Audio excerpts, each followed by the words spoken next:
लोक म्हणे आम्हाला काही जमायचं नाही, पण आमच्या गावात एकाच घराला जमते. रौळ गावकराचं घर आहे, रौळ गावकराचं. लक्ष्मण महाराजाचं आडनाव रौळ गावकर. एक दुकान आहे, सिद्धेश्वर मंदिराच्या समोर घर आहे. दुकानदार एका ठिकाणी आहे. त्या मंदिराकडे जा, कृष्णाप्पा कोणी विचारा, रौळ गावकर कृष्णाप्पा.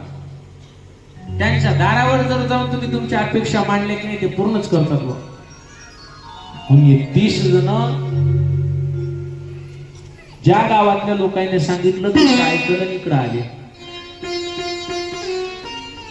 हाक मारले, कृष्णाप्पा, ओ कृष्णाप्पा.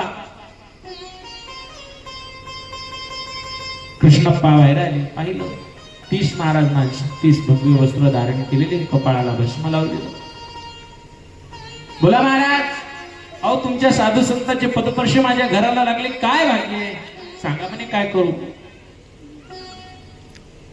या पामरानं तुमची काय सेवा करावी, तुम्ही फक्त आज्ञा करा.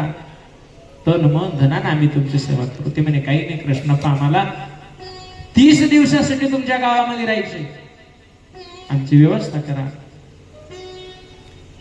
एवढे उदारता महाराज, अंतकरणामध्ये एवढा भावना.